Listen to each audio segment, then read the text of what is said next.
Assalamualaikum Ustadz. Waalaikumsalam warahmatullahi wabarakatuh. Mohon nasihatnya supaya istri Ana bisa benar pakai jilbab yang diperintahkan oleh Allah dan Rasulnya.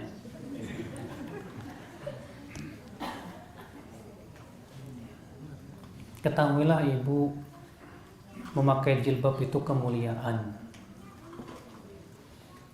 Coba kalau ibu ambil 2 permen, kemudian yang permen satu dibuka, yang permen satu tetap jangan dibuka, lalu buang.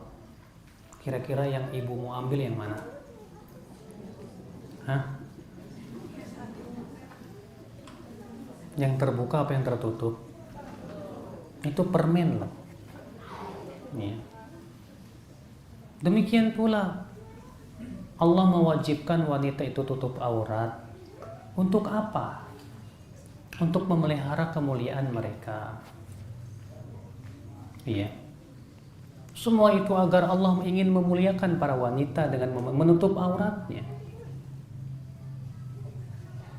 Maka dari itulah Rasulullah SAW mengancam orang yang memperlihatkan auratnya bahwa mereka tidak akan mencium bau surga. Rasulullah SAW bersabda, "Sinfani min ahlin nar lam arahuma qat." Ada 2 penduduk api neraka yang belum pernah aku melihat. Itu HP siapa? Oh, mau azan.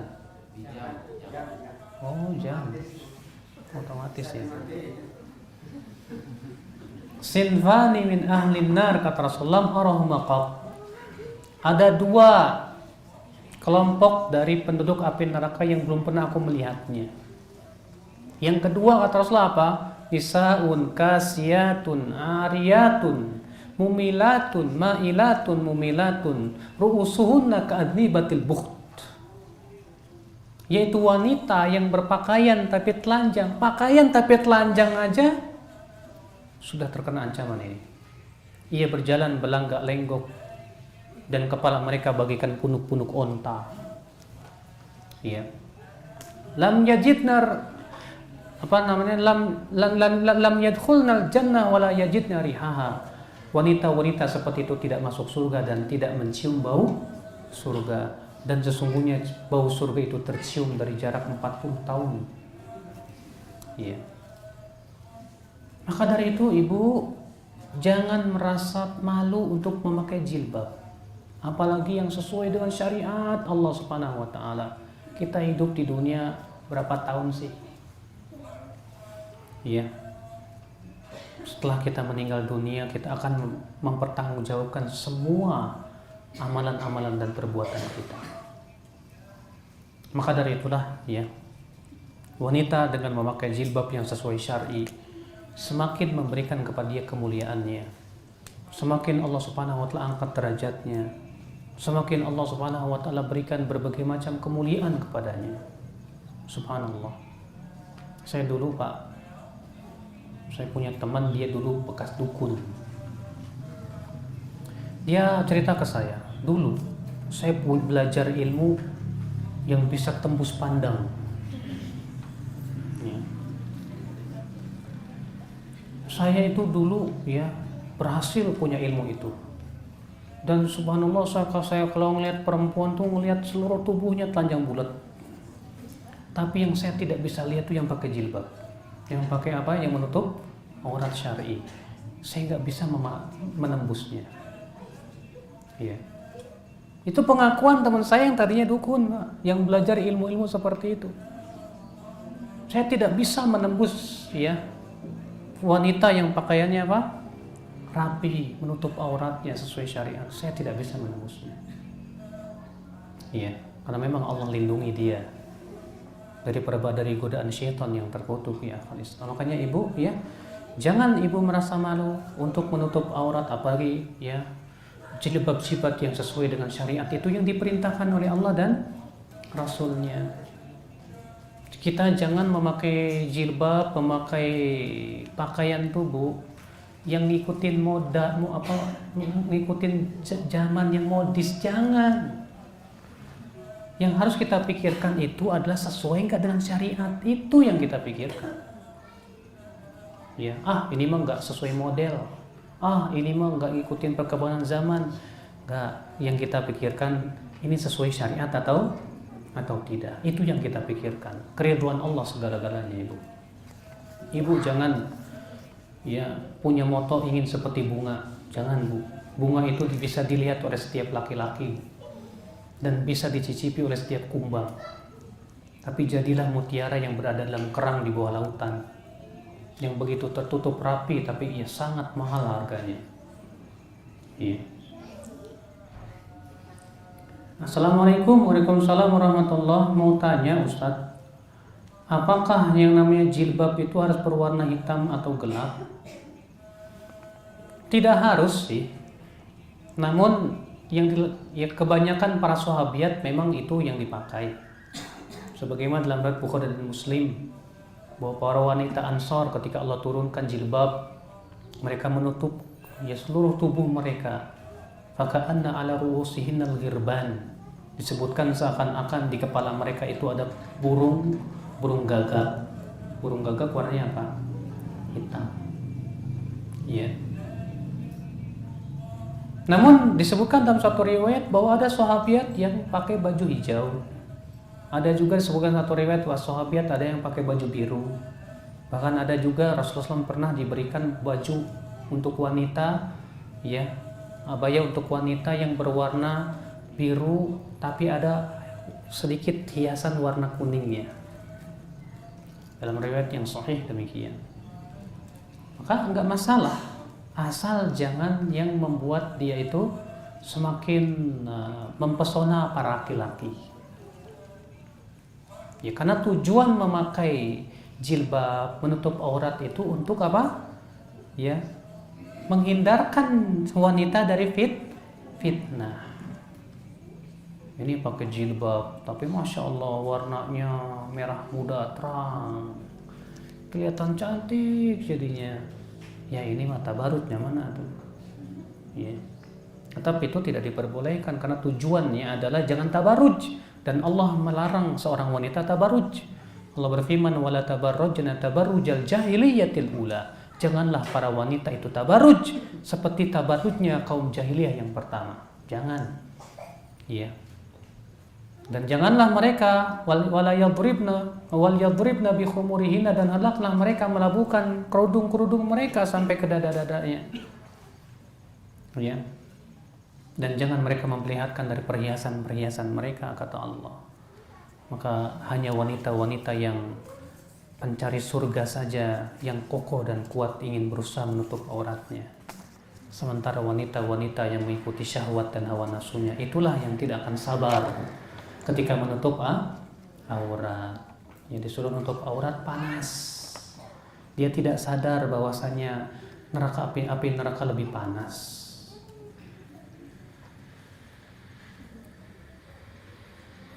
Sunnah-sunnah apa yang ringan dalam sehari yang mudah kami amalkan? Banyak dari semenjak bangun tidur sampai tidur lagi. Bangun tidur, sunnahnya duduk dulu, hapus wajah, lalu mengucapkan doa apa? Bangun tidur itu? Allahumma barik lana fima razaqtana. Alhamdulillahilladzi ahyana ba'dama amatana wa ilaihin nusyur. Kemudian segera pergi berwudu, setelah itu sholat tahajud atau sholat witir. Kemudian setelah itu bergegas sholat subuh, laki-laki pergi ke masjid. Itu berapa sunnah itu, Pak, yang sudah diamalkan itu. Setelah sholat subuh duduk sejenak, doa pagi sore. Banyak doa-doa pagi sore itu, amalan-amalan yang ringan. Ketika masuk masjid di sana dari amalan-amalan, bagaimana adab masuk masjid, doanya apa. Kemudian keluar masjid, doanya apa. Ada sunnah-sunnahnya juga di situ. Mau makan, bagaimana ini makan, adab-adab makan dipelihara. Mau makan baca bismillah, pakai tangan kanan. Kemudian niatkan bisa beribadah kepada Allah. Kemudian setelah itu Setelah makan kita jilati jari jemarinya, sunnah. Kita jilati juga piringnya, sunnah. Ya. Setelah makan kita ucapkan doa, alhamdulillahilladzi at'amani hadza wa razaqanihi min ghairi haulin minni wala quwwah. Siapa yang membaca doa itu setelah makan, yang telah makan, akan diampuni dosa yang telah lalu. Iya. Alhamdulillah, pergi kerja niatkan untuk mencari nafkah, kewajiban suami, dapat pahala. Iya, ibu-ibu banyak, ibu masak dapat pahala sodako, ibu mencuci ya dapat pahala sodako, ibu membersihkan pekarangan rumah dapat sunnah karena Rasulullah menyuruh untuk membersihkan ya rumah. Ibu mendidik anak, ibu suapin setiap suatu suapnya sodako. Ibu ajarin ke anak, nak, ya ayo kita baca Quran, nak, ya. Akhirnya ibu ajarin alif, ba, ta, sa, masya Allah. Ibu berkata kepada anak, ayo nak kalau makan pakai tangan kanan, nak. Pahala di sisi Allah banyak sekali. Kalau kita hitung, ya luar biasa banyak sekali dalam sehari itu, Pak. Ya, amalan-amalan yang bisa kita amalkan. Belum lagi sholat rawatibnya, sholat duhanya, ya, sholat sunnah mutlaknya, subhanallah.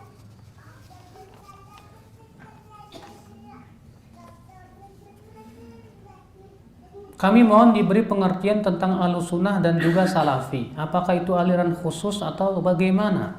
Nah, kita harus pahami dulu Salafi itu apa sih? Salafi itu nisbat kepada salaf. Al-Imam Ghazali ketika mendefinisikan makna salaf, beliau berkata as-salafu hum ashabu Rasulullah SAW wal qurunul mufaddalah. Salaf itu artinya para sahabat Rasulullah dan 3 generasi yang utama. Ini yang mendefinisikan Imam Ghazali, Pak. Jadi salaf itu hakikatnya siapa? Para sahabat, para tabi'in, para tabi'ut tabi'in.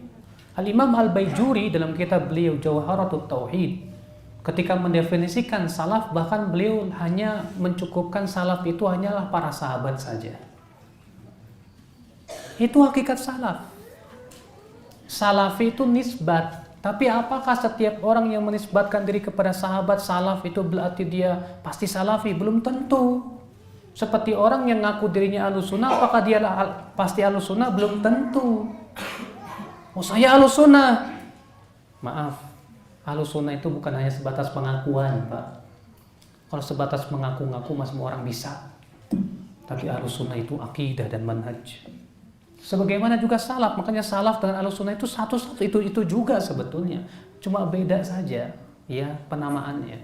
Makanya di zaman dahulu Ahlus Sunnah disebut dengan apa? Ahlul Hadis. Ya, disebut juga Ahlul Athar. Disebut juga sebagai Al-Firqatun Najiyah.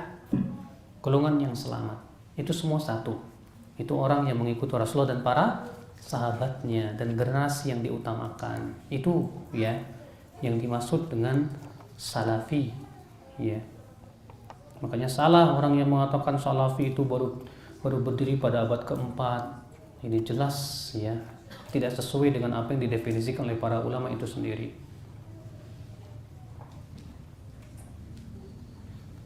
Islam asalnya asing dan nanti akan jadi asing.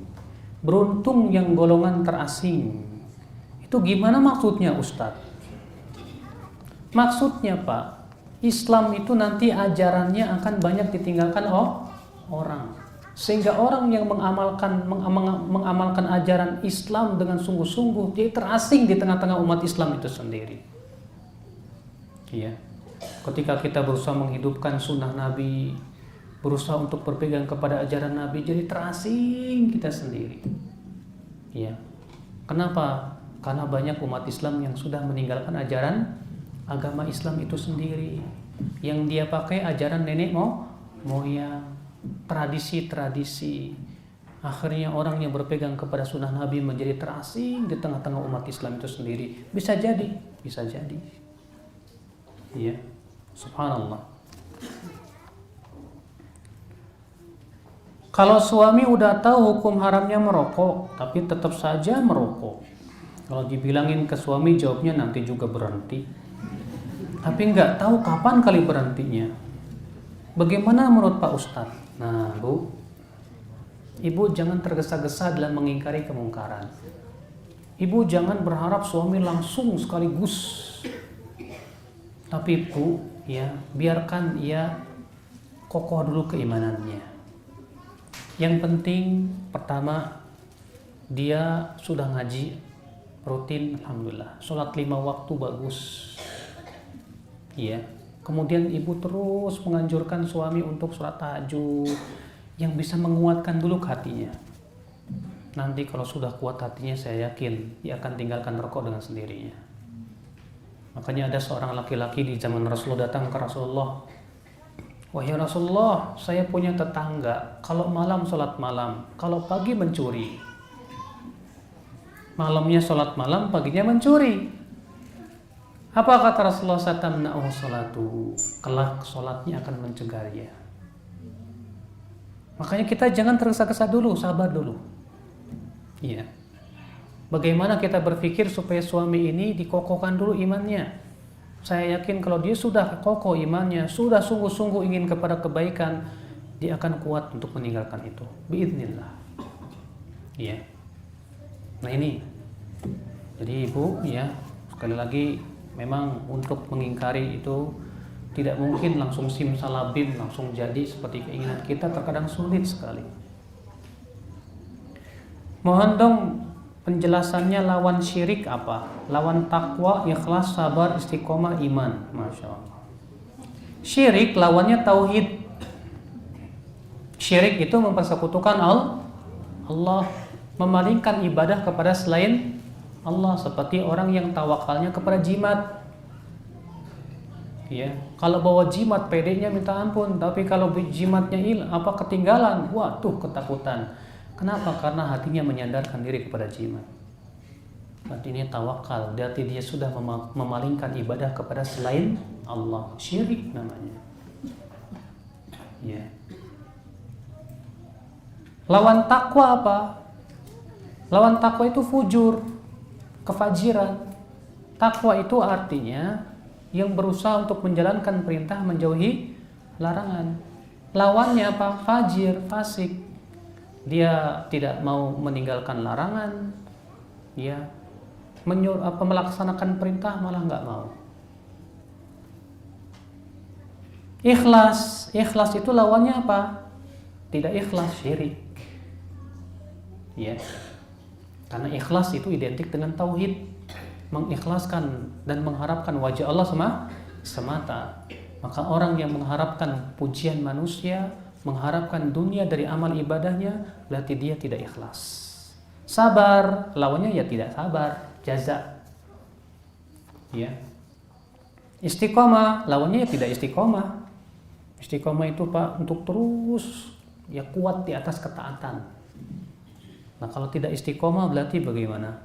Melenceng, yang tadinya taat jadi apa? Ya, jadi rusak.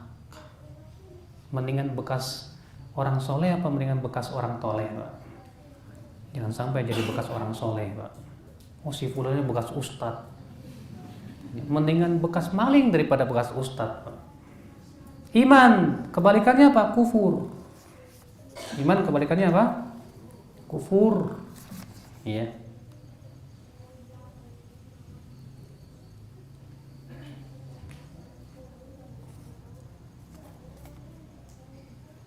Bagaimana hukumnya orang yang mempelajari ilmu filsafat? Apa yang dimaksud dengan filsafat?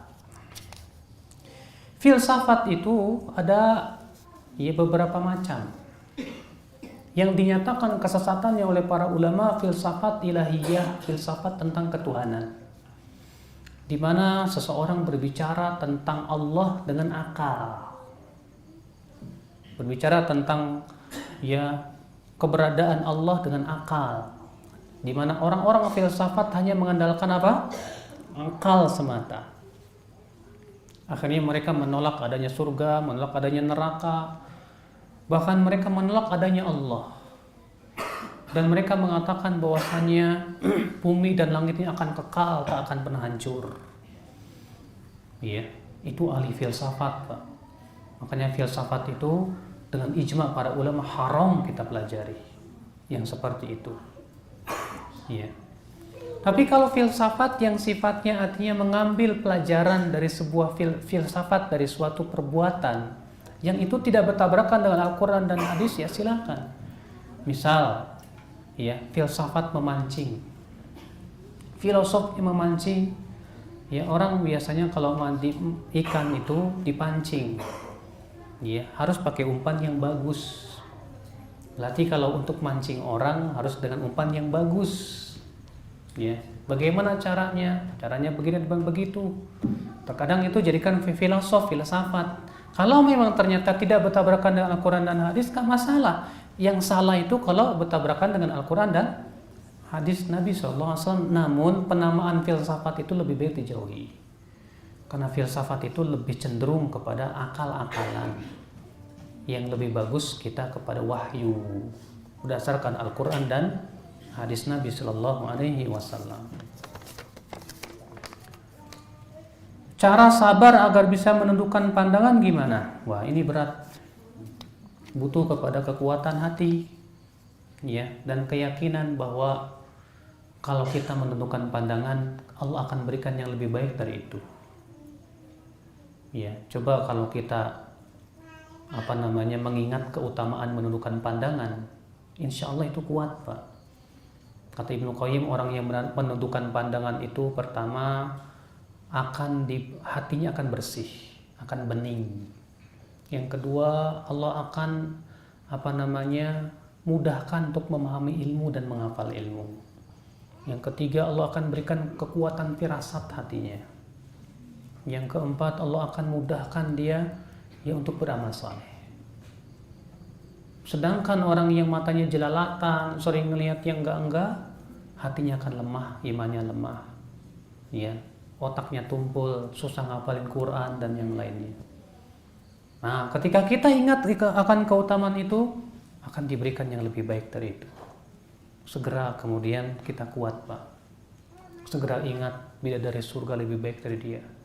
Secantik apapun perempuan masih ya ingusan, masih buang air, bau, sedangkan yang di surga sana lebih baik. Kalau kita demikian, selalu kita ingat bahwa itu yang lebih baik, insya Allah diberikan kekuatan. Ya, insya Allah akan diberikan kekuatan. Allah. Maghrib jam berapa ya?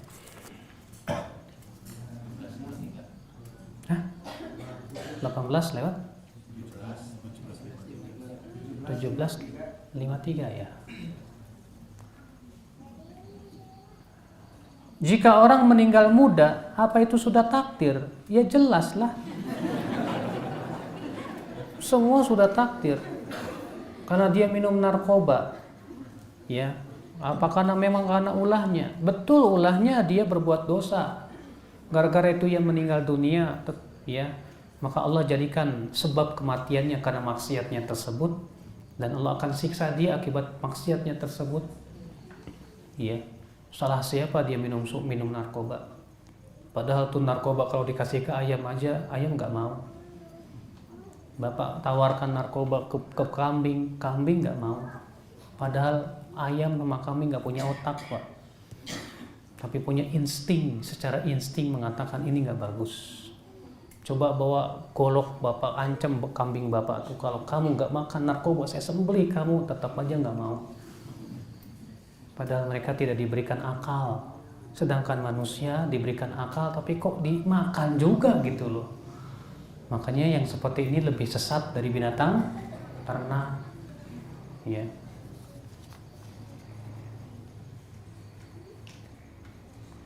Takbiran di hari raya itu 2 kali atau 3 kali, ada 2 riwayat. Takbirnya Abdullah bin Mas'ud, ada takbirnya Ibnu Abbas, adapun yang marfu sampai Rasulullah saya belum dapat. Yang masyhur itu takbirnya Ibnu Mas'ud, Allahu Akbar, la ilaha illallah, Allahu Akbar, walillahil hamd.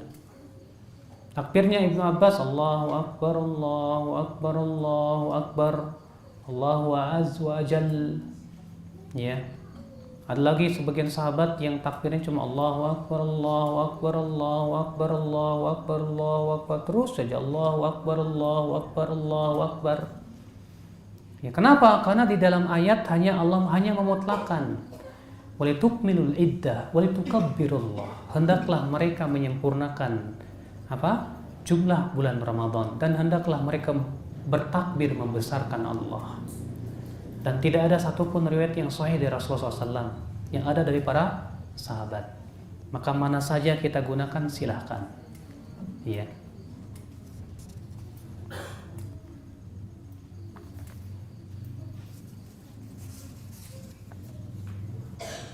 Syarat imam sholat itu apa, Ustadz?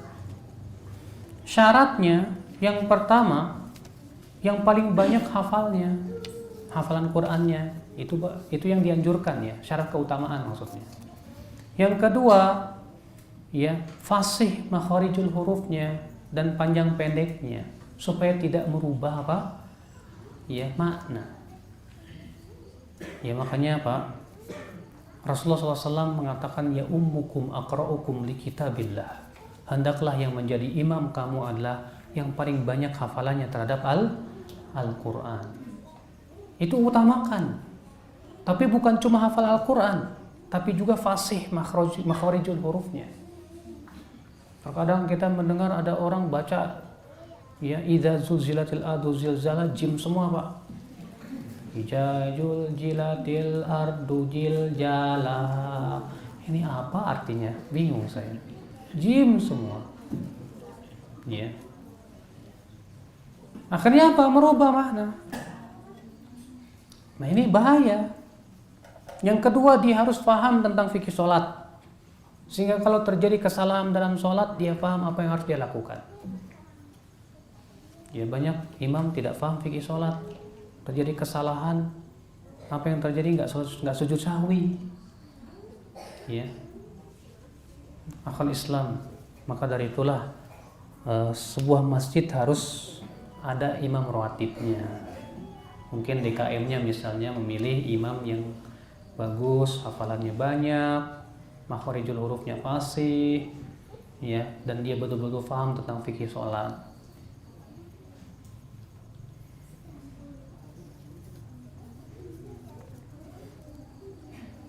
Berhak mana, Ustadz? Orang kaya tapi makharijul huruf dan tajwidnya kosong, hanya hafal saja. Ada lagi orang miskin tapi menguasai ilmu tajwid dan makharijul hurufnya. Ya. Maka yang miskin lebih dahulukan daripada yang kaya. Kita tidak melihat masalah kaya dan miskin. Ya. Makanya suatu ketika Umar bin Khattab memanggil gubernur kota Mekah. Lalu kemudian gubernur pun datang ke Madinah. Lalu Umar bertanya, siapa yang kamu jadikan wakil kamu untuk mengurus kota Mekah? Kata dia, Ibnu Abza. Siapa Ibnu Abza? Bekas budak. Subhanallah, bekas budak kamu jadikan sebagai pemimpin ganti kamu? Kata dia menguasai ilmu faraid, dia hafal Quran. Kata Umar, benar sabda Rasulullah SAW. Ya. Al-Quran hujjatun laka, innallaha yarfa'u bihadzal Qur'an aqwaman wa yadha'u bihi akharin. Allah memuliakan dengan Al-Quran suatu kaum, dan Allah menghinakan dengan Al-Quran kaum yang lainnya. Makanya Pak, dalam masalah ini kita tidak melihat kaya dan miskin. Dalam hal ini kita lihat siapa yang paling berhak untuk jadi imam. Jangan hanya karena dia orang kaya yang harus jadi imam. Jangan. Yang kita pikirkan tanggung jawabnya nanti hari kiamat. Kita salah, tahu-tahu nanggung dosa orang banyak ini di belakang, gimana? Siap nggak tuh? Gampang Ustadz, saya bayarin nanti pakai duit. La ilaha illallah. Iya.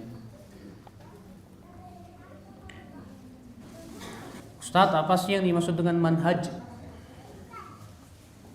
Manhaj itu artinya tata cara atau metode dalam masalah apa? Manhaj kan banyak gitu kan. Manhaj dalam pendalilan, manhaj dalam tauhid, manhaj dalam bagaimana manhaj yang benar. Ya manhaj yang benar itu manhajnya Rasulullah dan para sahabatnya. Selesai. Siapa yang mengambil selain manhaj Rasulullah dan para sahabatnya pasti tersesat.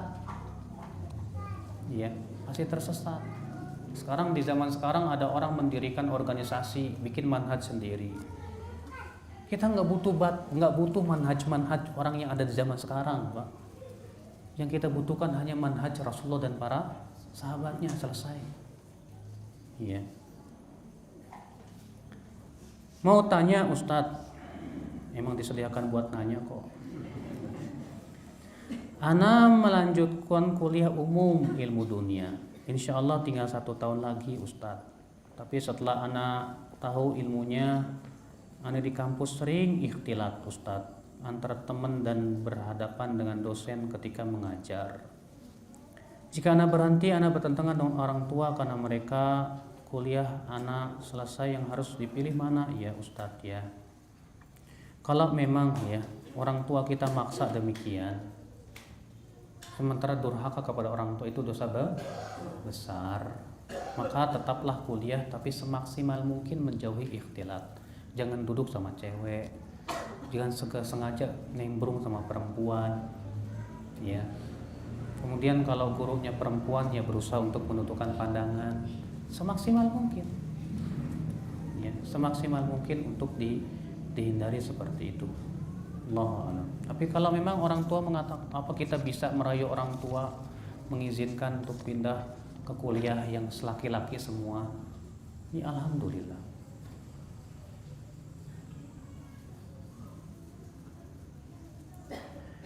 Saya mau tanya tentang hadis yang bunyinya seperti ini Ustadz. Surga itu dekat sekali ibarat sendal jepit yang dipakai, begitu juga dengan neraka.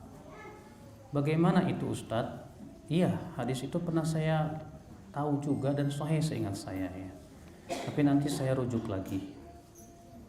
Ya memang betul, maknanya juga betul.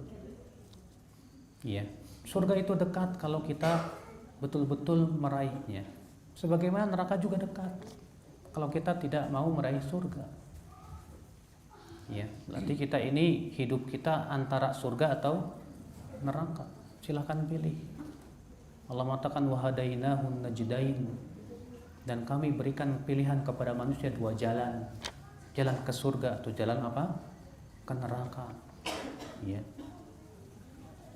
Apa bedanya yang wajib dengan yang rukun, Ustadz? Setiap rukun pasti wajib, tapi tidak setiap wajib itu apa? Rukun. Iya. Sebentar.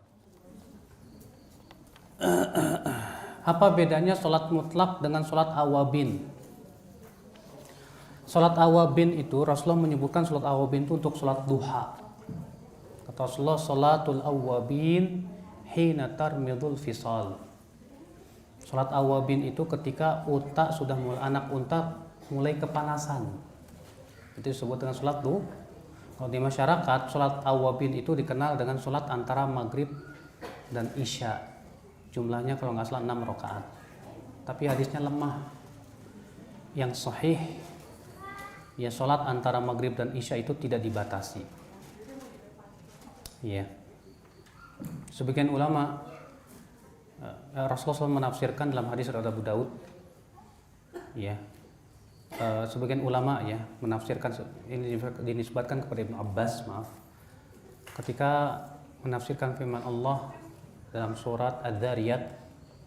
Allah Ta'ala berfirman dalam surat Adz-Dzariyat itu firman Allah Subhanahu wa Ta'ala, kanu qalilan minal laili ma yahja'un.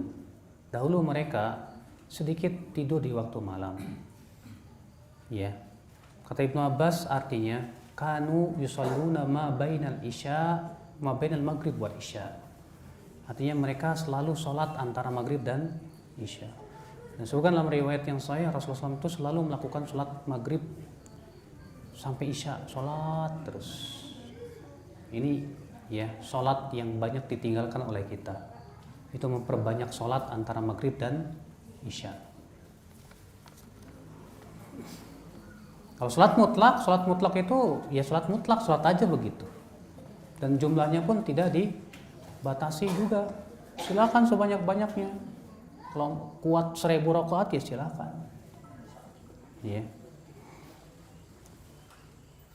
Ketika saya sedang pergi keluar kota, saya melihat waktu sholat asar sudah tiba. Dan saya pun berhenti dan segera melaksanakan sholat. Nah, ketika saya sedang melakukan sholat itu, lalu ada seorang warga yang azan. Pertanyaannya, apakah saya tetap melaksanakan sholat ketika ada orang azan? Apa saya harus menghentikan sholat? Kalau memang yakin sholat asar sudah masuk, lanjutkan aja sholatnya. Setelah itu sholat lagi berjamaah. Ya, setelah itu sholat lagi apa? Berjamaah sebagai sunnah. Sebab kalau kita sudah sholat lalu mendatangi masjid dan di situ orang sedang sholat berjamaah, kita harus ikut sholat. Sebagaimana Rasulullah bersabda, ya, waktu itu setelah selesai sholat ada 2 orang yang tidak sholat di belakang. Apa kata Rasulullah? Ma mana'akuma an tusalliya ma'ana. Apa yang mencegah kalian untuk sholat bersama kami? Apa kata 2 orang ini? Ya Rasulullah, shallaina fi rihalina. Kami sudah sholat di tempat kami ya Rasulullah. Kata Rasulullah, fala taf'ala. Jangan kamu lakukan itu. Idza shallaituma fi rihalikuma thumma ataituma masjidal jamaah fasalliya ma'ahum. Kalau kamu sudah sholat di tempat kamu, lalu kamu mendatangi suatu masjid dan sedang sholat berjamaah, sholatlah bersama mereka. Jangan kita menyendiri nggak sholat, nggak boleh. Dilarang oleh Rasulullah SAW. Ya. Tapi kalau memang ternyata memang waktu asar belum masuk, gara-gara jamnya error gitu kan. Ya, pas lagi sholat azan Allahu Akbar, ternyata error jamnya kita, berarti belum masuk, wajib pada waktu itu batalin karena tidak sah sholat kita itu.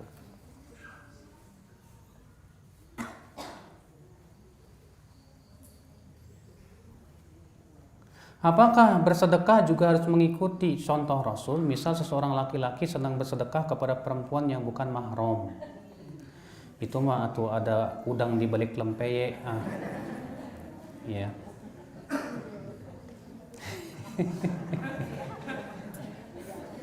Ya. Itu namanya ada udang di balik apa? Lempeye. Berarti ya, kalau niatnya hanya sebatas untuk mendekati perempuan itu, ya nggak dapat pahala. Apalagi kalau sampai berdua-duaan makan bareng sama dia padahal bukan mahramnya, dosa. Ya, dosa. Dan istrinya merasa cemburu, ya jelas cemburu kau. Istri mana yang nggak cemburu kalau melihat suaminya begitu? Ya. Terkadang kan suami banyak akal. Ya. Kamu kenapa sih sedekah buat dia? Kok sedekahnya buat dia terus? Udah gitu yang ngajak makan berdua lagi. Ya, bertakutlah kamu mas kepada Allah. Ya, masih banyak itu orang-orang miskin yang butuh pada sedekah. Kalau memang kamu mau apa sama dia, udah nikah lagi sama dia. Ayo, susah. Itu yang di belakang cemberut.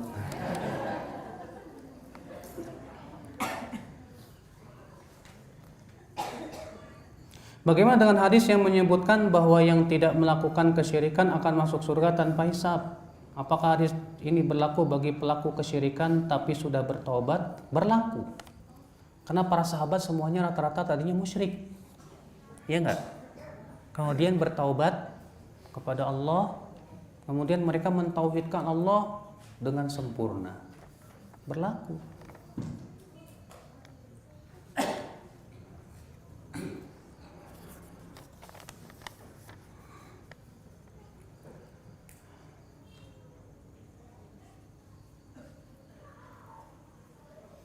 Di zaman sekarang sering terjadi hamil di luar nikah. Itulah akibat pergaulan bebas. Ya. Ketika wanita hamil diminta orang tuanya untuk menikahi anaknya. Ya. Apakah pernikahan seperti itu? Kalau menurut mazhab Syafi'i sah. Menurut mazhab Syafi'i sah. Sedangkan menurut mazhab Imam Ahmad bin Hambal boleh menikahi wanita yang hamil dengan syarat. Yang pertama, yang menikahi adalah yang menghamilinya. Yang kedua, sudah bertaubat. Yang ketiga, yaitu harus sudah bersih dulu dengan cara sudah melahirkan. Setelah selesai melahirkan baru boleh. Iya. Dan ini pendapat yang paling kuat, Allahu a'lam, dan itu yang saya pilih.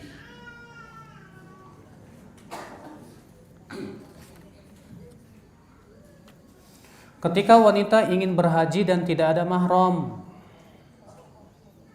tapi dengan teman saja, Ustadz, teman siapa nih, laki-laki apa perempuan? Ya. Teman perempuan, Bu, yang namanya mahram itu harus laki-laki. Kata Rasulullah, la yahillu limra'atin tu'minu billah wal yawmil akhir an tusafir yaum wa laylah illa ma'adhi mahram.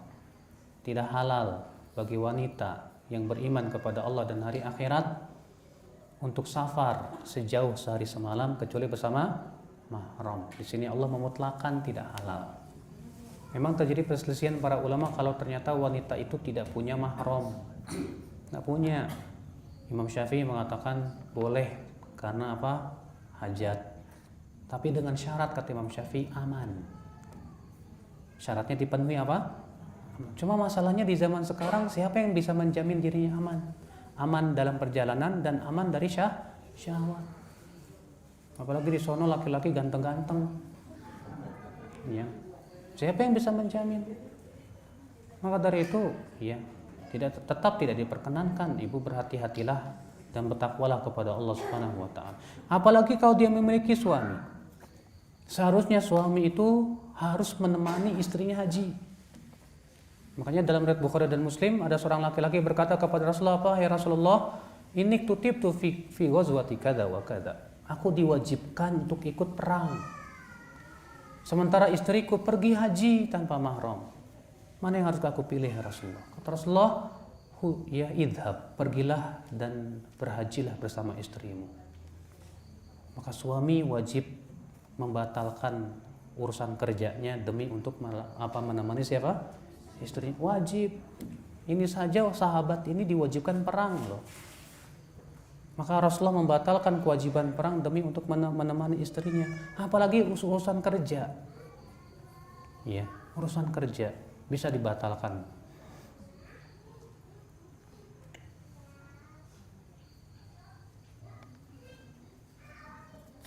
Pada sholat berjamaah ternyata ada jamaah yang pingsan.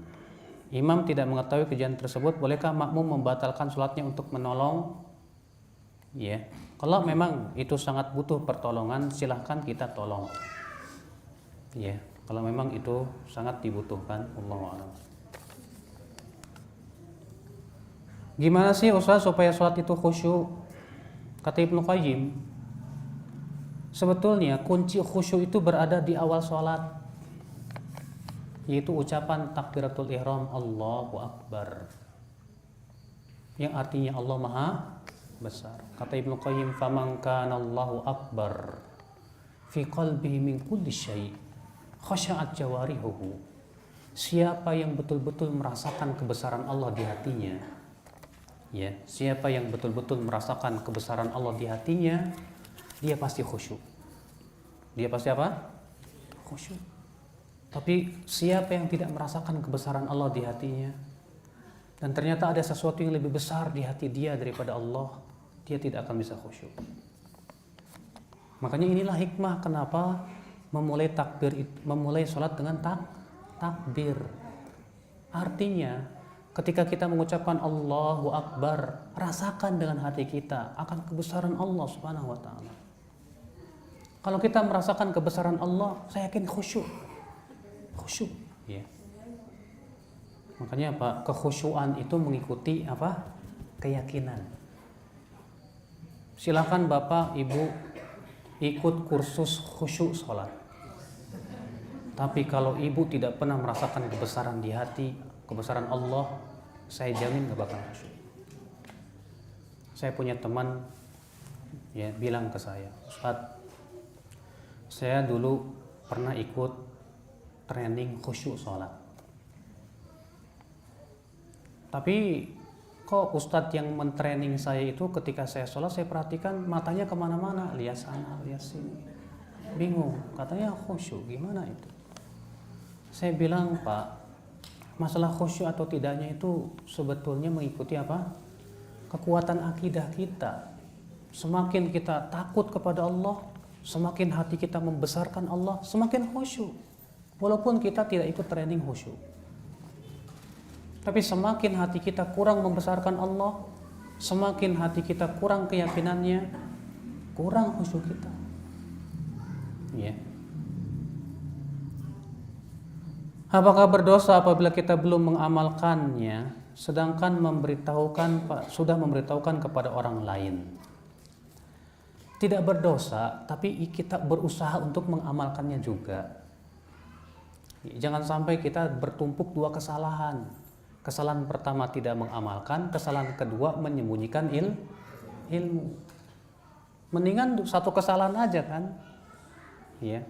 Memang ketika kita menyampaikan sesuatu yang kita tidak amalkan, dikecam oleh Allah. Tapi itu lebih baik daripada kita tidak menyampaikan dan akhirnya menyembunyikan ilmu. Akhirnya kita dapat dua dosa. Ya, daripada kita dapat dua dosa, mendingan dapat satu dosa, ya enggak? Ya jangan mendingan begitulah, mendingan nggak dapat dosa sama sekali kan gitu. Ya. Caranya bagaimana? Ya udah, kita tinggalkan, kita berusaha untuk mengamalkannya juga dalam kehidupan kita. Maghrib jam berapa sih? Hah? Jam 6 kurang 5. Sebentar lagi ya.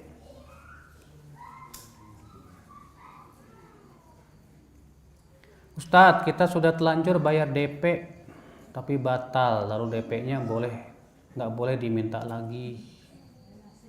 Iya. Ini ikhtilaf para ulama, ini namanya bai'ul arbun. Iya, apakah boleh atau tidak? Kalau Syekh bin Baz mengatakan boleh. Coba tanya ke yang lebih ahli, Dr. Erwandi atau Ustadz Arifin Badri. Apabila sedang sholat tergoda oleh setan, apakah sholatnya diulangi lagi?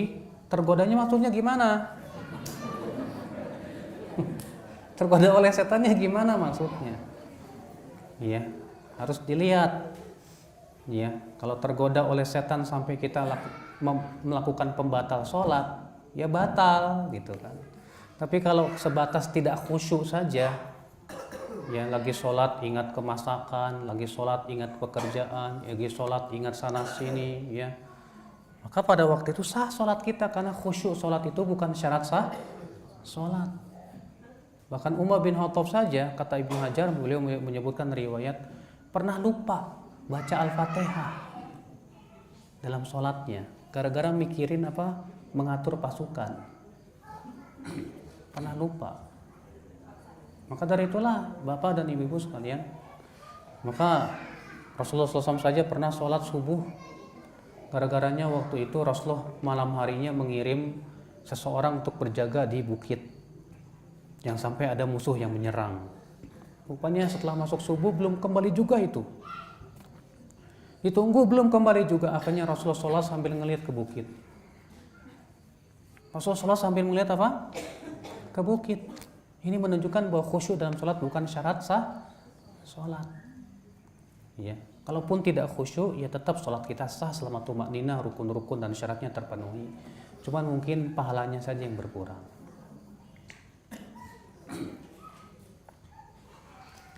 Ustadz, saya sholat subuh jam 9, ya Allah. Karena waktu sholat subuh terus aja tidur, sampai waktu yang dilarang saya berhenti. Dalam hati, ntar aja jam 7, Masya Allah.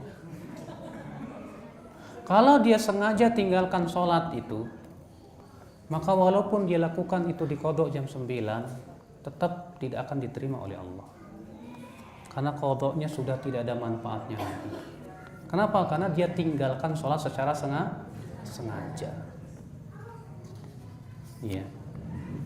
Tapi kalau memang ketiduran, beneran ketiduran, baru bangun jam 9 nggak sengaja, ya tetap kata Rasulullah, man nama anis sholah falyusolliha idza Dzakaroha, siapa yang tertidur dari sholat atau lupa, hendaklah ia sholat ketika dia ingat atau sadar bangun.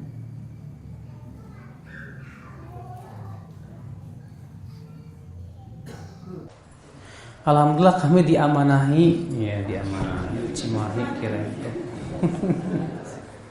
Alhamdulillah kami diamanahi anak perempuan. Bagaimana hukumnya khitam bagi perempuan? Terjadi perselisihan para ulama mengenai hukum khitan. Menjadi dua pendapat saja.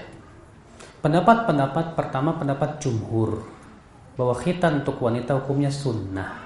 Tapi sunnah itu bukan untuk dilarang, Pak. Yang ada di Indonesia malah yang sunnah dilarang, bahkan diharamkan, kan aneh. Sunnah itu untuk dilakukan. Alasan jumhur, karena kalau wanita khitan itu untuk mengurangi syahwat, tapi tidak menghilangkan syahwat. Dan ini adalah keutamaan, sehingga hukumnya sunnah. Sementara sebagian ulama mengatakan bahwa khitan untuk wanita hukumnya wajib. Kenapa? Karena dalil tentang khitan tidak membedakan antara wanita dan laki-laki. Dan itulah pendapat yang kuat. Aduh, gimana Ustadz di zaman sekarang nyari bidan yang mau mengkhitan? Gak ada. Yang namanya wajib kan kalau tidak mampu apa? Gugur kewajiban. Iya. Kalau bapak sholat gak bisa berdiri, duduk. Kalau duduk gak bisa juga, berbaring. Kalau berbaring gak bisa juga, disolati. Ya, sesuai kemampuan. Kata para ulama, tidak ada kewajiban kalau tidak mampu. Ya kalau nggak mampu gimana lagi? Nggak ada yang mau mengkhitan, sudah berusaha nyari nggak mau. Ya udah, yang dosa bukan kita, mereka pemerintah yang menanggung dosanya. Cuma aneh Pak, ada seorang dokter dengan beraninya begini, biar saya menanggung dosanya. Sombong banget, subhanallah. Belum tahu api neraka rupanya. Dia kira api neraka itu apa ya? Puyung. Masya Allah. Berani sekali ya. Kalau kuliah di sekolah Katolik dikarenakan sangat ingin mempelajari fakultas hukum, gimana itu Ustaz? Ya akhi, kuliah di sekolah-sekolah yang non-muslim itu pasti tidak lepas dari apa? Ghazwul fikri, perang pemikiran. Selamatkan akidah itu lebih baik daripada hanya karena ingin mendapatkan sesuatu yang Anda inginkan. Anda tidak akan ditanya oleh Allah, kenapa Anda tidak tahu tentang hukum demokrasi, tentang hukum apa yang lainnya. Yang Anda akan ditanya oleh Allah, siapa Rabbmu, apa agamamu, bagaimana terhadap yang kamu terhadap Rasulullah SAW. Nah itu yang akhi, selamatkan akidahmu. Ya. Makanya subhanallah, banyak kaum muslimin terkadang hanya sebatas ingin mengejar dunia, tidak peduli dengan apa? Akidah. Padahal kita hidup di dunia berapa tahun coba? Berapa tahun kita hidup di dunia? 60, 70, 80. Sementara satu hari di sisi Allah berapa tahun? 1000 tahun. Allah berfirman, wa kana yawman 'inda rabbika ka'alfi sanatin mimma ta'uddun. Dan satu hari di sisi Rabbmu seperti 1000 tahun yang kamu hitung. Berarti 10.000 tahun di sisi Allah sama dengan 24 jam manusia. Berarti kalau kita hidup 60 sampai 70 tahun, berarti umur kita hanya 1,5 jam. Hanya untuk 1,5 jam kita kejar, lalu kita hancurkan yang selama-lamanya. Di mana akal kita? Ya.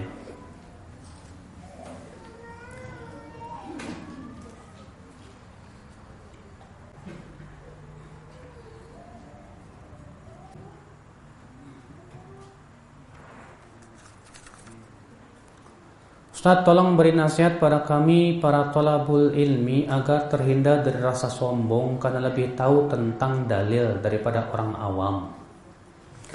Ini ujian. Dan antum harus pahami akhi, bahwa hakikat ilmu itu yang menimbulkan rasa takut kepada Allah.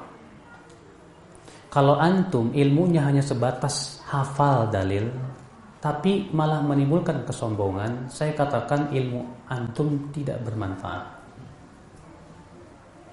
Karena tanda ilmu yang bermanfaat itu berpengaruh kepada hati.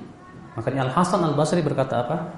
Laisal ilmu bikathratir riwayah. Ilmu itu bukan dengan banyaknya hafal riwayat, bukan. Walakinal ilm al-khasyah. Tapi hakikat ilmu itu yang menimbulkan rasa takut kepada Allah. Makanya antum lihat, Imam Bukhari apakah merasa dirinya paling pintar? Tidak pernah. Imam Ahmad, Imam Syafi'i dan yang lainnya. Imam Syafi'i luar biasa ilmunya, Pak. Tapi apa kata beliau kepada Imam Ahmad? Ya Ahmad, anta akhbar minni bil hadis. Engkau lebih alim dari saya tentang hadis. Mengakui keutamaan muridnya. Ya. Imam Ahmad pun berkata apa? Kalau bukan karena Syafi'i, aku tidak akan mengetahui bagaimana memahami hadis.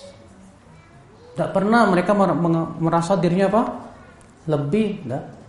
Justru kita berpikir, kalau saya merasa sombong dengan dalil, ini dalil sudah saya amalin apa belum? Ilmu yang kita pelajari, setiap ilmu itu akan ditanya oleh Allah. Apa yang kamu amalkan dari ilmu? Percuma, Pak. Kita banyak hafal riwayat, ternyata kita sulit mengamalkannya. Kalau sebatas kita menghafalkan Al-Quran dan hadis, tapi hati kita malah semakin keras. Akibat daripada ujub, kesombongan. Makanya apa kata Ibnu Qayyim? Wahai kamu yang sholat tahajud, jangan meremehkan orang yang tidak sholat tahajud. Wahai kamu yang puasa Senin Kemis, jangan kamu meremehkan orang yang tidak puasa Senin Kemis. Karena bisa jadi orang yang sedang tidur ternyata lebih utama di sisi Allah daripada kamu. Barangkali dia bangun dalam keadaan dia menyesal, aduh saya nggak tahajud. Sementara kamu setelah tahajud malah ujub dan sombong. Padahal kata Ibnu Qayyim, amalan tidak akan diterima oleh Allah bila disertai dengan rasa ujub. Makanya hati-hati, Pak, ya. Kita nuntut ilmu udah banyak nih, alhamdulillah. Justru yang kita pikirkan, udah berapa banyak ilmu saya yang kita. Si fulan baru nuntut ilmu, ilmunya mungkin lebih sedikit dari saya. Tapi pertanyaan dia di hari kiamat lebih sedikit dari saya. Iya tidak, Mas? Iyalah. Iya. Dia baru berapa ilmu yang dia kuasai, tapi dia sudah bisa mengamalkan. Sementara kita sudah banyak menuntut ilmu, berapa banyak yang sudah kita amalkan? Apa tidak malu kepada Allah? Kalau kita membanggakan banyaknya ilmu, ternyata kita tidak bisa mengamalkan ilmu tersebut. Makanya ya akhi azakumullah, saya merasa heran ya dengan para penuntut ilmu. Setelah lama dia menuntut ilmu, yang muncul adalah hanya sebatas rasa ujub dan sombong. Saya merasa heran justru. Iya, seharusnya mereka menjadi orang yang paling tawadhu. Semakin lama menuntut ilmu, semakin dia tawadhu, semakin berpengaruh kepada hatinya, begitu kan? Inilah yang diharapkan dari ilmu itu seperti itu loh, Pak. Ya, yang kita harapkan dari ilmu itu apa? Ya, menghasilkan rasa takut kepada Allah, ketawaduan kepada manusia. Makanya Al-Hasan Al-Basri berkata apa? Az-zahid man idza ra'a ahadan dhanna annahu khairum min. Orang yang zuhud itu siapa? Itu orang yang apabila melihat orang lain, dia merasa orang itu merasa lebih baik dari dirinya. Ketika dia melihat teman, antum melihat teman, kayaknya dia lebih baik dari saya. Saya banyak maksiat, dia masya Allah. Saya memang banyak ketaatannya. Saya memang sholat tahajud tiap malam, tapi saya nggak tahu tahajud saya diterima oleh Allah apa enggak. Dia mungkin tidak sholat tahajud, tapi dia orangnya masya Allah awwab, ya selalu kembali kepada Allah. Makanya ya akhi azakumullah, inilah ya yang selalu kita tekankan dan tekankan. Jangan sampai ilmu itu menimbulkan rasa ujub, rasa sombong, apalagi na'udzubillah, wasallallahu alaihi wasallam.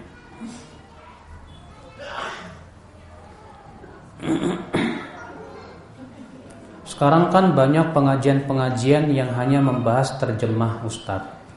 Tapi herannya banyak pengikutnya ya. Padahal kajian tersebut tidak dibacakan satupun dalil dari Al-Quran dan hadis. Jadi gimana tuh Ustadz? Ya terkadang Pak, Ibu, orang awam itu tidak melihat dari sisi dalil, terkadang maaf saja ya.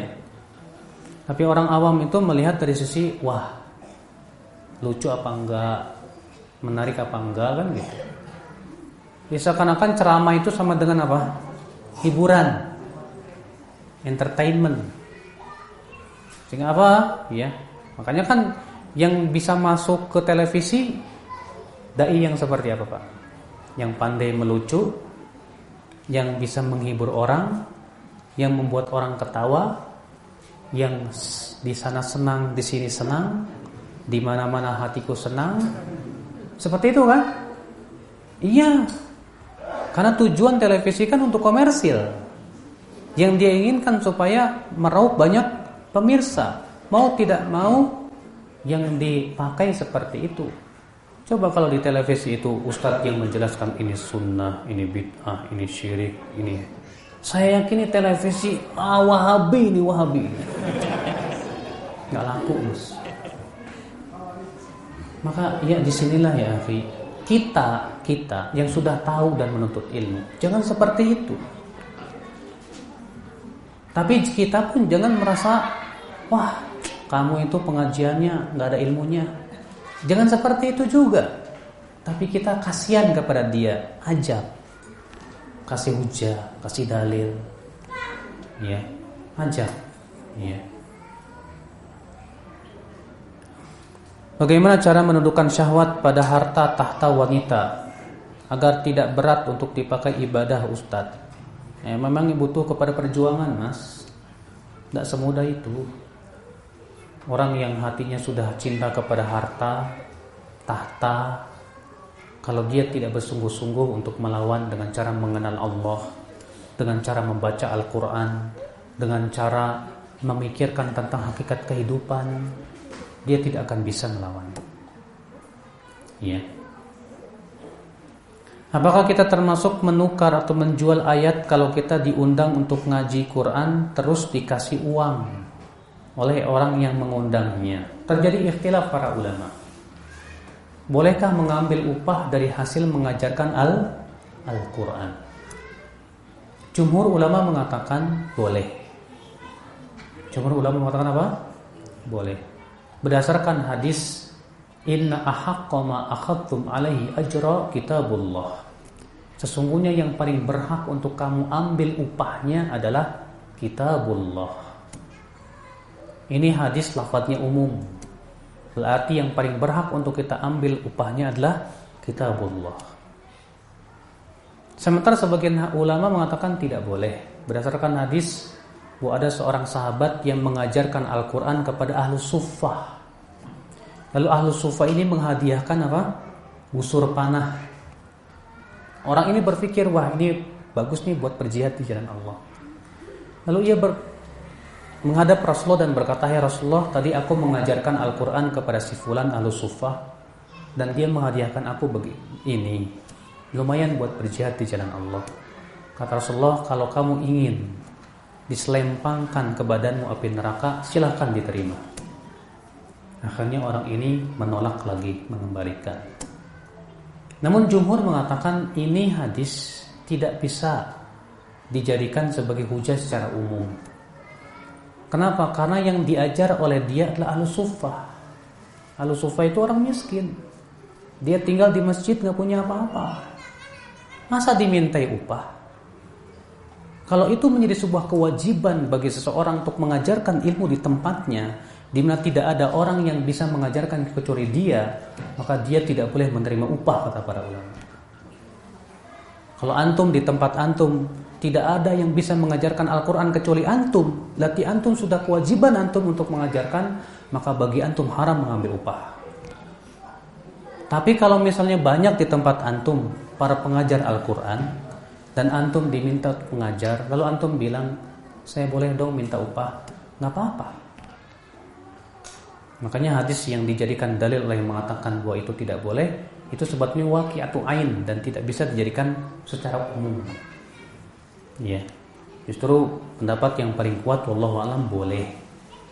Ya, tapi tentunya juga jangan dijadikan sebagai alat komersil. Ya.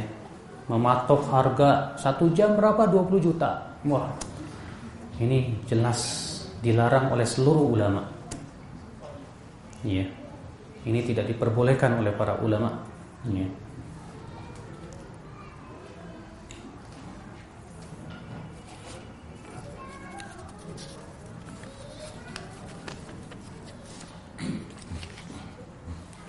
Ustaz, saya akan membuat skripsi tentang zakat profesi yang dipungut oleh negara, tapi saya kuliah di kampus yang Katolik. Nah, lu gimana?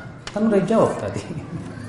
Ya udah antum bikin aja. Kalau antum memang sudah skripsi mau sebentar lagi keluar, ya silahkan antum bikin skripsi, ambil semua dalil-dalilnya, hujah-hujahnya, sampaikan ini secara agama saya. Nih. Biarkan mereka paham bahwa agama kita penuh dalil ilmiah, sementara agama kamu nggak punya ilmiah. Bekerja dengan orang yang non muslim boleh tidak? Boleh. Tapi sebagian ulama mengatakan boleh bekerja pada orang non muslim selama itu bukan dalam pekerjaan-pekerjaan yang hina, seperti jadi pembantu. Sebab kalau jadi pembantu hina, umat Islam jadi apa? Hina. Makanya kemarin waktu saya ke Hong Kong, ternyata hadirin yang hadir tuh Pak, ya 99% akhwat semua, pembantu semuanya. Saya bilang kalian wajib pulang ke Indonesia. Ya. Sudahlah datangnya kalian ke sini tanpa mahram, sudah gitu ke negeri kafir, profesinya jadi pembantu. Hina sekali umat Islam kalau begitu. Gara-gara kalian Islam jadi hina. Tidak boleh. Kita sebagai seorang muslim jangan menjadikan agama kita apa? Bukankah Rasul bersabda al-Islamu ya'lu, Islam itu tinggi, mulia. Jangan dijadikan Islam itu di hadapan mereka. Jangan. Ya, jangan. Tapi kalau itu pekerjaan yang sifatnya mulia dan antum punya kedudukan di situ, ya silakan. Selama antum tidak diwajibkan mengikuti yel-yel kaum agama dia. Assalamualaikum Ustaz. Waalaikumsalam. Apakah tidak berdosa Ustaz apabila membagi waris antar laki-laki dan wanita disamakan? Karena alasannya sekarang di zaman persamaan hak laki-laki dan wanita. Ibu, Bapak, saya mau tanya. Ketika Allah menurunkan ayat warisan, Allah tahu nggak yang akan terjadi di masa depan? Allah tahu nggak? Tahu nggak? Siapa yang mengatakan Allah tidak tahu yang akan terjadi di masa depan, berarti mengatakan Allah bodoh. Allah nggak tahu apa-apa. Allah mah tahu. Ibu, Bapak, yakin nggak Islam itu relevan untuk setiap zaman dan tempat? Hah? Sekarang saya mau tanya, kalau antum beli helm, yang harus menyesuaikan helm antum atau kepala antum? Hah? Yang harus menyesuaikan itu apa? Helm apa kepala? Kepala. Hah? Masa kepala harus menyesuaikan helm? Salah dong. Helm yang harus menyesuaikan apa? Kepala. Kepala itu syariat. Helm itu adat. Nah sekarang zaman dan tempat harus menyesuaikan dengan syariat. Lah kalau misalnya di suatu zaman menyimpang dari syariat, salah siapa? Yang salah ya mereka manusia yang menyimpang. Seharusnya mereka kembali kepada syariat Allah Rabbul Alamin. Ketika Allah menurunkan syariat kepada para nabi dan rasul, ya tentu itu semuanya untuk kemaslahatan mereka. Baik, wanita yang menciptakan siapa? Hah? Allah. Laki-laki yang menciptakan siapa? Allah. Bukankah Allah menciptakan wanita dengan fisik yang khusus dan berbeda dengan laki-laki dari sisi kekuatan dan yang lainnya? Bukankah Allah Maha tahu? Baik. Bukankah Allah yang memerintahkan para wanita untuk tinggal di rumah-rumah mereka? Allah berfirman, waqarna fi buyutikunna wala tabarrajna tabarrujal jahiliyatil ula. Wahai wanita, tinggallah kalian di rumah-rumah kalian. Tapi masalahnya para wanita sekarang pengen emansipasi. Oh, persamaan dong. Kalau laki-laki kerja, kami juga kerja. Laki-laki fitness, kami juga fitness. Ya. Akhirnya apa? Dari seluruh lapangan-lapangan yang harusnya laki-laki, di situ perempuan ikut campur tangan. Jadi yang salah siapa? Mereka. Kewajiban hamba adalah mentaati peraturan penciptanya. Saya tanya sama Bapak, kalau pemerintah bikin peraturan, apakah kira-kira kita boleh melanggar peraturan pemerintah? Apa jadinya, Pak, kalau ternyata Bapak nerabas lampu merah, stop sama polisi, sini. Kenapa kamu nerabas lampu merah? Pak polisi, saya mah peraturannya beda. Kalau saya berhentinya lampu hijau, Pak, bukan lampu merah. Itu peraturan siapa? Iya. Masa mau bikin peraturan sendiri? Ini dalam kehidupan manusia, Pak. Bapak-bapak yang pernah jadi militer, ketika berbaris, tata cara baris berbaris saja harus berdasarkan referensi. Ya, tidak boleh menyalahi. Itu hukum manusia. Apalagi hukum Allah, pencipta alam semesta, yang lebih tahu tentang manusia. Seharusnya kita lebih taat kepada hukum Allah daripada hukum manusia, hukum adat manapun juga. Ya. Makanya ketika misalnya di Bali yang kerjalah perempuan, laki-laki di rumah. Ini hukum apa? Hukum adat. Sekarang apakah hukum adat lebih tinggi daripada hukum pencipta adat? Pencipta manusia maksudnya? Ya. Tidak bisa. Masa hukum manusia mengalahkan hukum pencipta manusia? Ini namanya manusia yang kurang ajar sama penciptanya, Pak. Ya. Taib, bumi ini milik siapa? Milik Allah. Taib. Kalau ibu punya rumah, ibu punya hak nggak? Ini rumah saya. Saya berharap semua yang tinggal di rumah sini mengikuti peraturan saya. Ini rumah saya. Ya. Kita terkadang bikin peraturan di rumah mungkin zalim, tapi Allah tak pernah zalim. Bumi milik Allah. Yang menciptakan bumi Allah, menciptakan manusia Allah. Berhak dong Allah bikin undang-undang.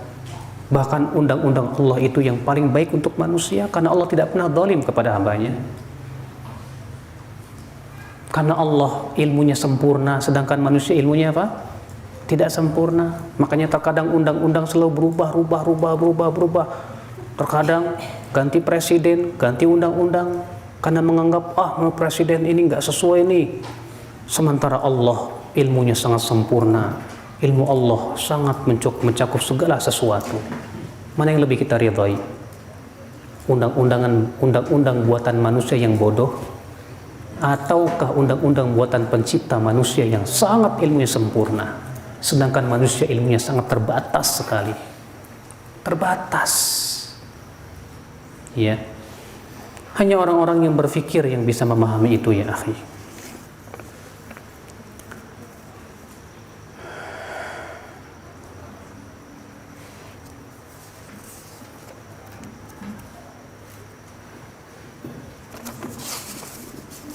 Apa hukumnya di dalam masjid membaca Al-Quran dengan suara keras sementara ada orang yang sedang sholat sunnah? Dalam riwayat Abu Daud dalam sunannya, dan hadis itu sahih, bahwa Rasulullah SAW pernah masuk ke dalam masjid. Ternyata didapati para sahabat sedang sholat masing-masing mengeraskan. Apa kata Rasulullah? Ala inna kullakum munajin rabbah. Ketahuilah, setiap kalian itu sedang bermunajat kepada Rabb-nya. Fala yajhar ba'dukum ala ba'd. Maka janganlah sebagian kalian mengeraskan suaranya atas yang lain. Makanya kalau kita di masjid baca Quran jangan keras-keras kalau ada orang lagi sholat, Pak, ganggu. Kita aja ya, dalam masalah ibadah itu harus saling menghormati. Dia sedang sholat, Bapak baca Quran, hormatilah dia yang berusaha untuk khusyuk gara-gara Bapak salah terus bacaannya. Iya. Baca walaili idza yaksha wan nahari idza tajalla, tahu-tahu nyambungnya ke sabihis gara-gara Bapak lagi baca Quran, enggak khusyuk jadinya. Kasihan, Pak. Ya, makanya Rasulullah mengatakan jangan mengganggu satu sama lainnya. Enggak boleh.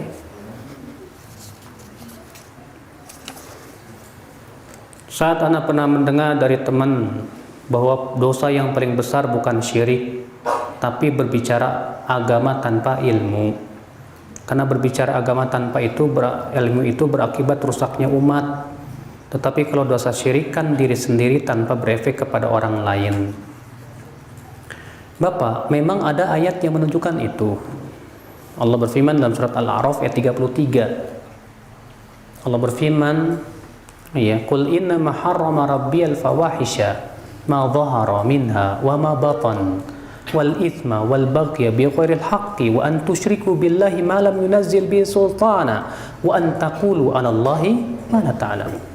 Katakan, sesungguhnya yang diharamkan oleh Rabbku adalah fahisyah dan dosa dan berbuat zalim di muka bumi dengan tanpa hak, dan kamu mempersekutukan Allah dengan apa yang Allah tidak turunkan ilmunya padanya.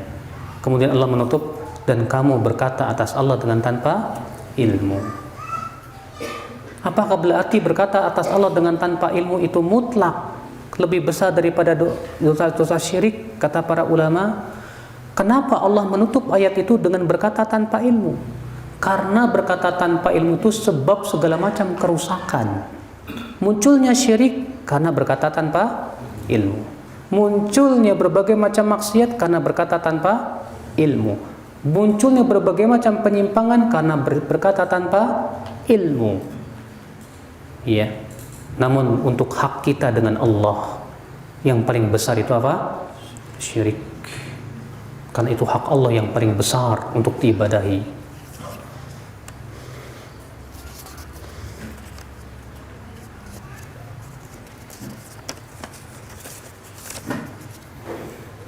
Ada seorang muslim memaksakan dirinya ingin jadi imam, walaupun bacaannya tidak tartil dan terbata-bata. Sementara makmum ada yang lebih mahir bacaannya, makharijul hurufnya juga bagus.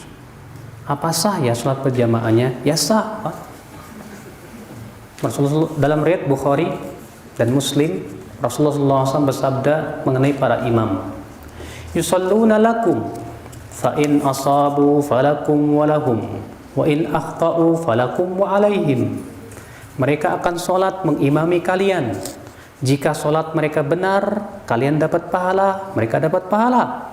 Jika sholat mereka salah, kalian dapat pahala, mereka dapat dosa. Kata Al-Hafidz Ibnu Hajar, ini menunjukkan bahwa kesalahan yang dilakukan oleh imam tidak pengaruh kepada makmum. Tapi imam siap-siap aja nanggung dosa. Ya, pengen jadi imam. Padahal bacanya aja masih ancur-ancuran. Baca ijajul jim semua, ijajul jilatil ardu jil jala. Ini kok jim semua? Ya, artinya apa itu coba, Pak? Ya, nggak takut dia berbuat dosa. Yang berdosa siapa? Imamnya. Imam yang berbuat dosa. Makanya kita ini sebelum menjadi imam, jangan yang kita pikirkan, wah biar kelihatan hebat, jangan. Yang kita pikirkan, saya siap nggak menanggung dosa? Apa keilmuan saya? Makanya Rasulullah menyebutkan tentang imam itu siapa? Ya ummukum aqra'ukum li kitabillah. Hendaknya yang menjadi imam adalah yang paling hafal Al-Quran. Ya. Kalau dalam masalah hafalan sama, maka yang paling berilmu tentang hadis Nabi SAW. Ya.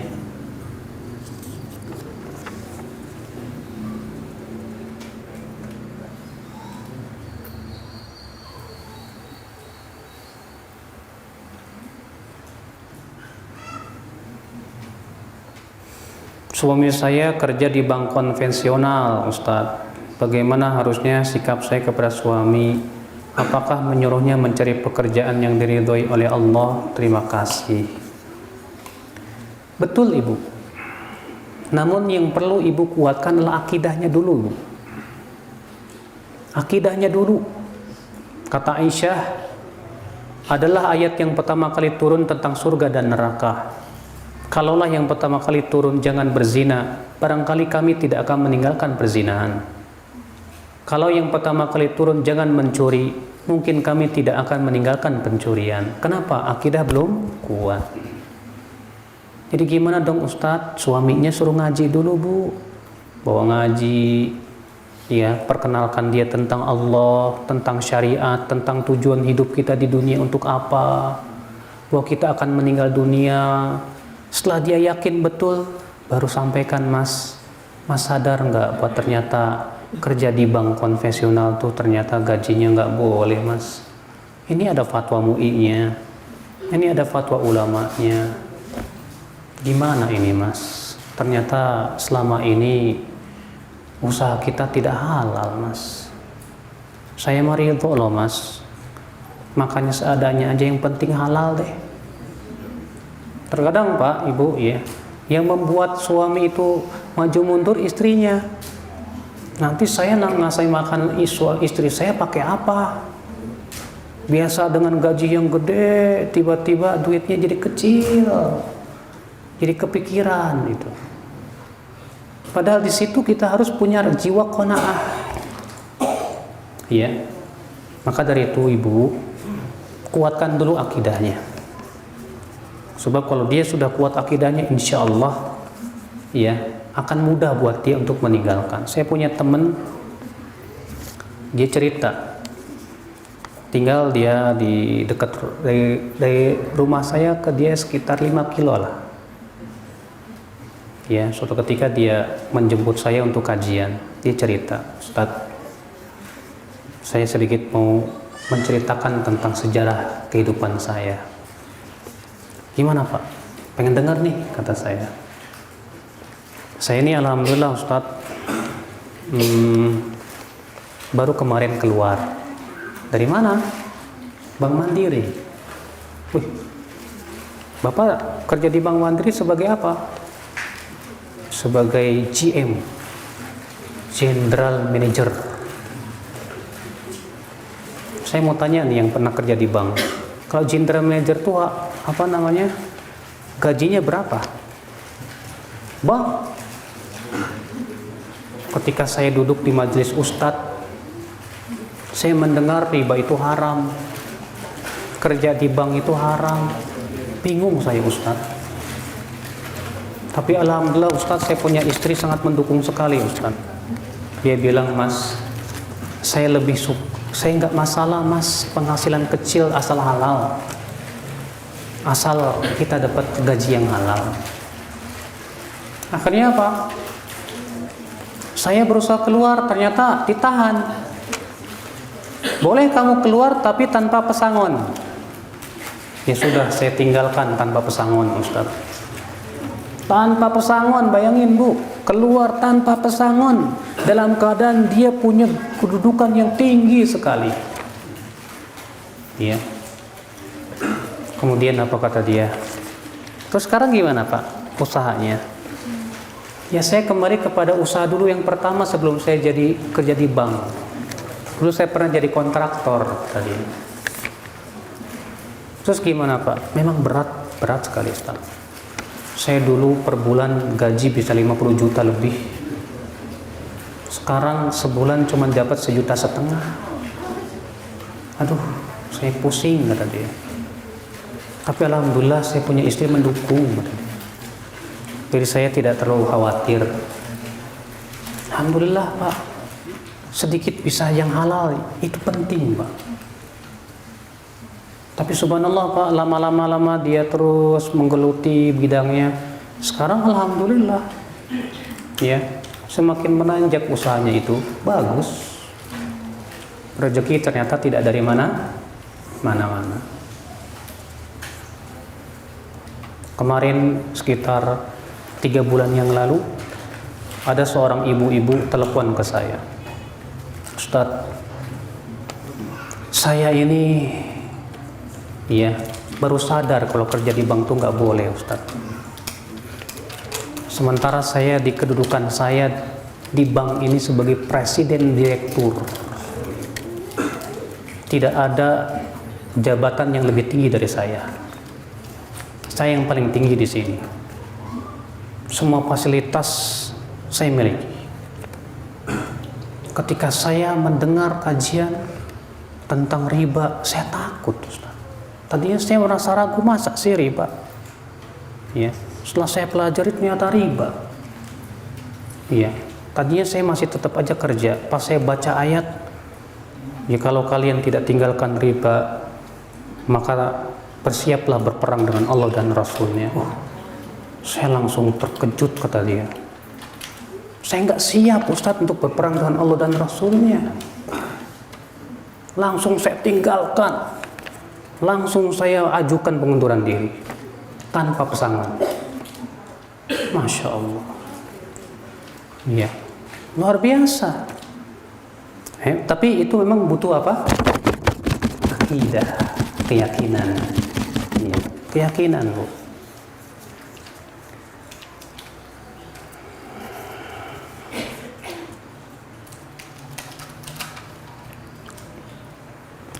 Mohon diterangkan praktek sholat sesuai dengan diajarkan Rasul. Walah, ini mah panjang. Ini mas bisa ketemu beberapa kali pertemuan atau ibu. Apa beda laki-laki sama perempuan? Beda. Dalam syariat, laki-laki dan perempuan pada asalnya tidak ada bedanya, kecuali yang Allah bedakan dalam syariat. Iya. Di mana Allah menugaskan laki-laki, ar-rijalu qawwamuna 'alan nisa. Laki-laki sebagai pemimpin wanita.